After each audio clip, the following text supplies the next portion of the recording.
Hello friend, आज हम लोग बनाएंगे सत्तू का पराठा।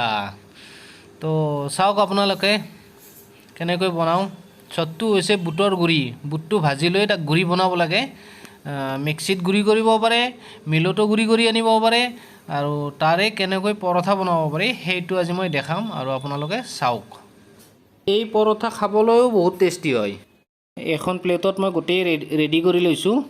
এটা নেমু টেঙা কাটি লৈছোঁ, নিমখ, জিৰাৰ গুড়ি, আজৱাইন, ধনিয়া পাত, কেঁচা জলকীয়া আৰু আদা, এই গোটেইখিনি মই মিহিকৈ কাটি এখন প্লেটত ৰেডি কৰি ৰাখিছোঁ।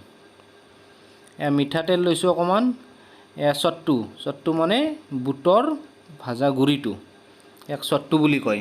চ' মই গোটেইখিনি ৰেডি কৰি ৰাখিছোঁ এনেকৈ। এতিয়া এনেকৈ গোটেইখিনি মিক্স কৰি ল'ব লাগিব।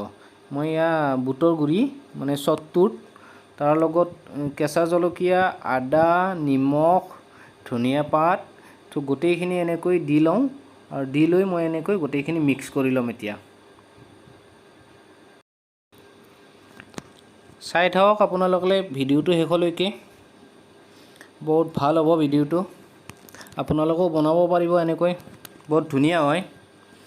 আৰু লাইক কৰিব, শ্বেয়াৰ কৰিব, ছাবস্ক্ৰাইব কৰিব চেনেলটো, বেল আইকনটো অল কৰি থৈ দিব। ইয়াৰ পিছত যিবিলাক নেক্সট ৰেচিপি বনাম তাৰ নটিফিকেশ্যনবিলাক অট'মেটিকেলি আপোনালোকে পাই যাব। আৰু এতিয়া মই নেমুৰ ৰসটো দি ল'ম ইয়াতে।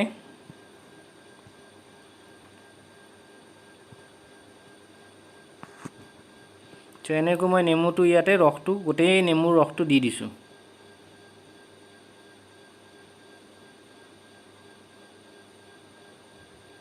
মিঠাতেলখিনিও মই ইয়াতে দিম।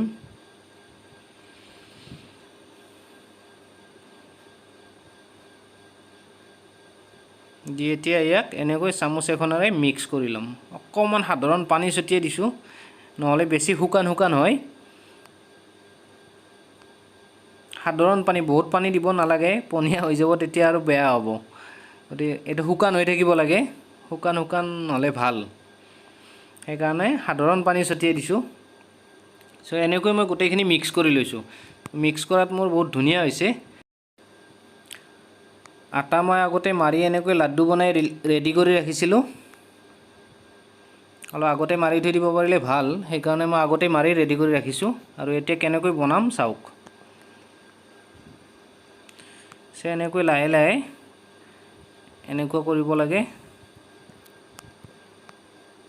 ইয়াৰ পিছত চামুচ এখনেৰে এনেকৈ ভিতৰত দিয়ক।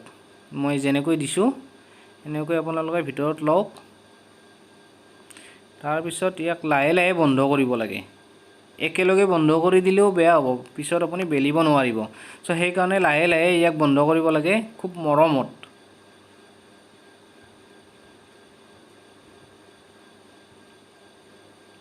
চাওক মই কেনেকৈ কৰি আছোঁ। চ' এনেকৈ আপোনালোকেও বন্ধ কৰিব, ট্ৰাই কৰিব, আপোনালোকে চেষ্টা কৰিব বনাবলৈ। চ' এনেকৈ মই কেইবাটাও বনালোঁ লাড্ডু। গোটেইকেইটা লাড়ু মোৰ অলমষ্ট হৈ গ'ল। 7টা লাড়ু বনাইছিলোঁ মই, 7টা লাড়ু মোৰ হৈ গ'ল। চ' এনেকৈ বনাব। নাযাব আপোনালোকে, বেছি নাই আৰু আপোনালোকে পৰঠা খাব পাৰিব। চাই থাকক শেষলৈ চাই থাকক। কেৱল আপোনালোকে চেনেলটো ছাবস্ক্ৰাইব কৰিব, প্লিজ ছাবস্ক্ৰাইব কৰি ৰাখিব। বেল আইকনটো অল কৰি থৈ দিব, নেক্সট ভিডিঅ'বিলাকো পাব। চাওক কিমান ধুনীয়া হৈছে, এইটো কিমান ধুনীয়া লাড়ু হৈছে। তো ইয়াৰ এনেকুৱা একো নাই, খুব সহজ।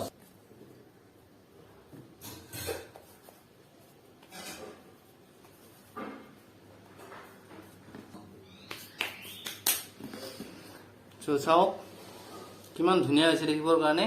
তো এনেকৈ অলপ অলপ আটা ঘুৰি দিব লাগে, তেতিয়া বেলিবৰ কাৰণে সহজ হয়। এনেকৈ বেলি ল'ম মই এতিয়া, বহুত ডাঙৰ নকৰোঁ মই, লাহে লাহে এনেকৈ মই বেলি লৈছোঁ। চাওক ইয়াৰ পিছত মই মোৰ টাৱা গৰম হৈ আছে। চাওক ইমান ডাঙৰ কৰিছোঁ। এতিয়া টাৱাত মই এনেকৈ দিয়াৰ পিছত চাওক এবাৰ উল্টাই দিওঁ লাহেকৈ। এতিয়া অকণমান তেল লগাই দিছোঁ মই। বহুত তেল দিব নালাগে, অকণমান তেল দিছোঁ। এনে চামুচৰ উল্টা ফালে তেল লগাই কিনে দিলেই হয়। তেলৰ দাম বহুত, 200 টকা হৈছে লিটাৰ না বেছিয়ে হ'ল এতিয়া চ' ইমান টকা খৰচ কৰি তেল দি পৰঠা খোৱাৰ কোনো দৰকাৰ নাই কম তেলত এনেকৈ পৰঠা বনাই খাওক বহুত মজা চাওক কিমান ধুনীয়া হৈছে কেনেকৈ ফুলি আছে এই চাওক কিমান ধুনীয়াকৈ ফুলিছে চাওক দেখিবলৈ কিমান ধুনীয়া হৈছে আৰু খাবলৈ কিমান সোৱাদ লগা হ'ব আপোনালোকে ভাবক মইতো খামেই মই 5টা 6টা পৰঠা একেলগে খাই দিম মোৰ বনোৱা হৈ গ'ল গোটেইকেইটা পৰঠা এতিয়া কি কৰিম চাওক এতিয়া এনেকৈ প্লেট এখনত উলিয়াই আনিছোঁ মই খাবৰ কাৰণে ৰেডি কৰি লৈছোঁ মই 5টা পৰঠা লৈছোঁ খাবৰ কাৰণে আৰু লগত আছে চেৱাই আৰু পৰঠা 5টা খাম মই আজি চট্টু পৰঠা আপোনালোকেও এনেকৈ ঘৰতে বনাবলৈ চেষ্টা কৰক চেনেলটো ছাবস্ক্ৰাইব কৰি ৰাখিব নেক্সট ৰেচিপি ভিডিঅ'বোৰ অট'মেটিকেলি পাই যাব চ' সকলোকে ধন্যবাদ মই এতিয়া চট্টু পৰঠা খাওঁ বাই বাই